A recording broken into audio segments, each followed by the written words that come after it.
Hey everyone, it's JedBedrock here with another airsoft video. This one will be a bit different because I am not on the field today. I'm in the yard, and I'm going to show you how to sight in your airsoft scope and or reflex sight, holographic, whatever you use. Standard scope, red dot, that's good too. Anyways, what I have here is my trusty F2000. You've probably seen it in a few of my videos, and a lot more to come. What I've got here is I've got a fire field reflex sight. It's got the, don't know if you can see that, it's got the changeable crosshairs there. I've got a sight protector, because as you all know from my second video, this reflex actually took a hit. I've got a fake PEQ box. It actually doubles as a light there on the end. And that's about it. You can pick this gun. As of now, you can pick it up off of, I believe, eBay for about $350. It's a nice gun, shoots like beauty. Anyways, so I'm going to be showing you how to sight in your gun, and we'll be doing that. So, got my magazine right here. Anyways, today, to change the crosshair, the windage and elevation on my fire field, it came with an Allen wrench, and a lot of sights and stuff they use Allen wrenches. This one does. I have another one that doesn't use a penny or a dime or your fingernail if it's long enough. So yeah, I'm gonna put it in the magazine, and I have a rudimentary target set up downrange, and then we're gonna do that. I'll pop off a few shots. Charging handle does nothing, but I just love to do it. So, I'm going to pop a few shots, and then I'm going to see where I have to change my windage and elevation. Alright, so it should be zoomed in there. I'm going to pop off a few shots. I hope you can see them. You might not be able to. So, let's do this.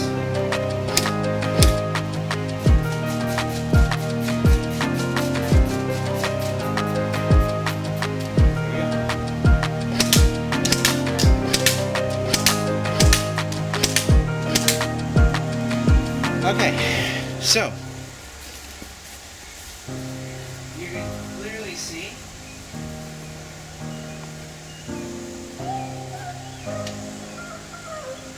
that here I was aiming up here and they hit low.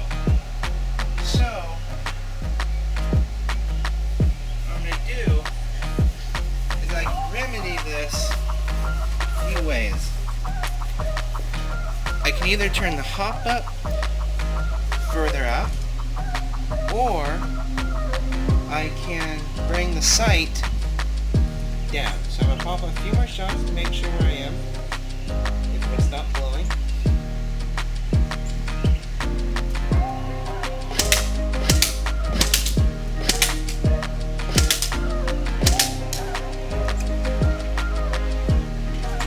And there it goes.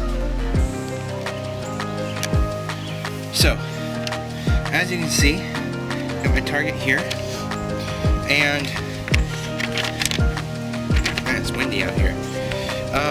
So I was aiming up here-ish. The spread is pretty good, but this is only at like 33 feet. So I'm going to go further back, closer to 40 or 50 feet.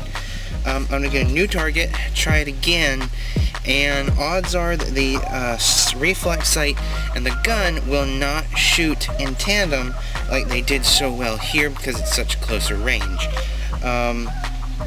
the next video I come out with, I'll be doing a night game, and it will be outdoors. So I'm sighting this in for outdoors, long ranges, stuff like that. So I'm going to set up a new target, and I'm going to try it at like 50 feet.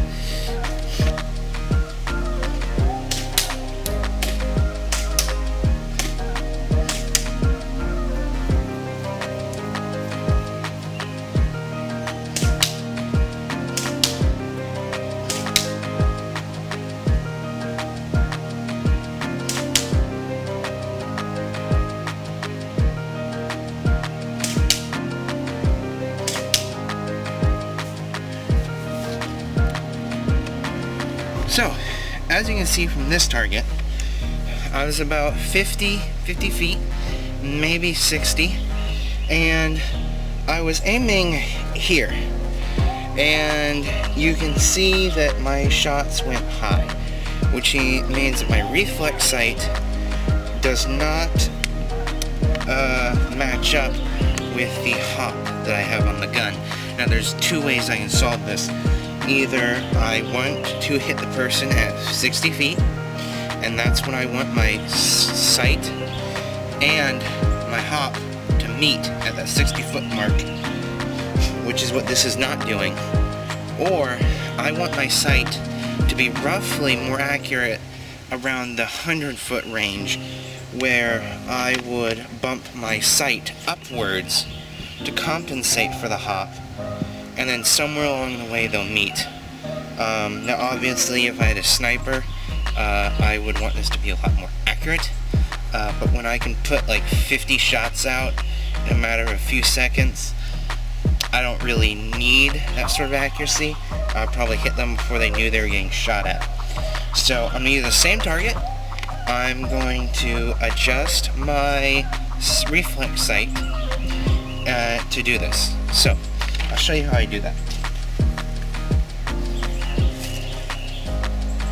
So, on these fire field sights, there are two Allen wrenches. One is here, and other one is here. Now they coordinate with this thing right here, so I can use either one. I choose to use this one. So this one says right, and as far as I know, the only issue that I have is with elevation, so I don't need left or right. Now this one says up on it, so that would be my elevation pin. So this is the one I want to mess with. Now, something weird that I found, and I don't know why this is, I haven't put much research into it, but whenever I twist in the direction that it says up, it usually never goes up. I don't know why. See, they seem to be opposite. So I'm going to turn this up a bit, and then I will go at the target again, and we'll see how that goes. So I got my thing. I'm going to put in the wrench. I'm going to, just a few clicks. There we go. Okay, and I should have moved it up. So I'm going to try shooting again, and we'll see how we do.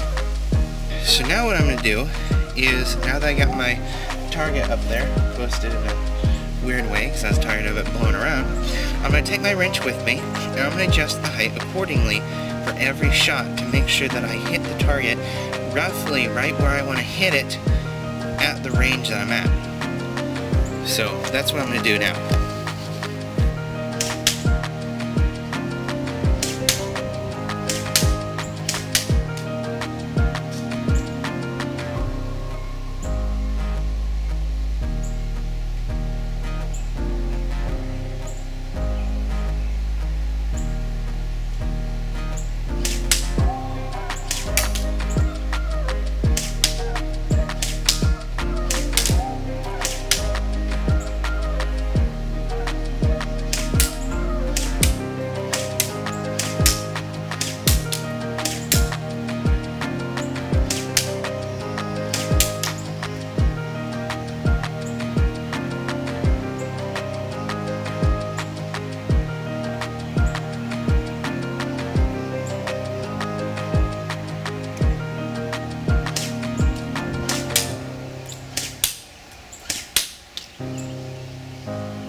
shooting, of which I will show you some of it.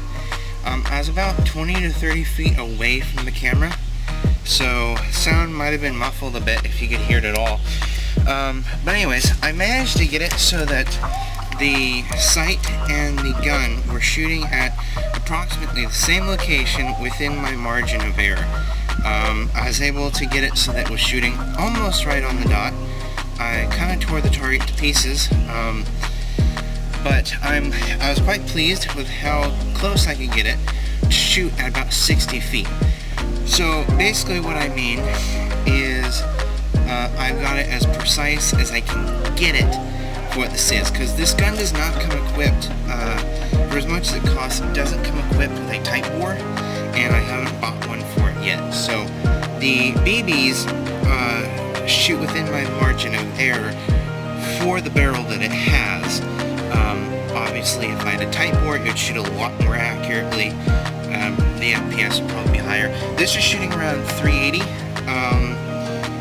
What I like about the F2000 is that in the back you can actually screw and unscrew how far you want the spring inside the firing chamber, so you can get the FPS to close to like 330, 320. It's pretty neat. Don't even have to change the spring.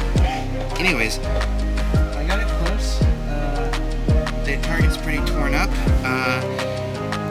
But yeah, that pretty much concludes it.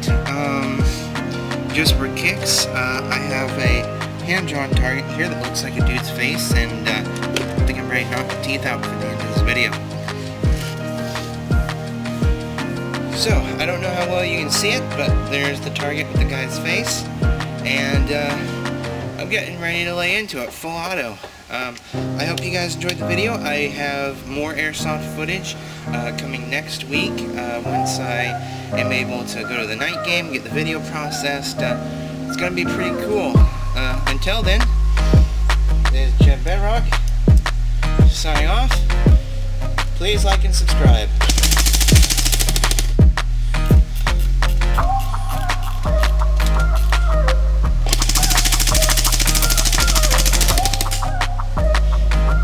I think we killed him.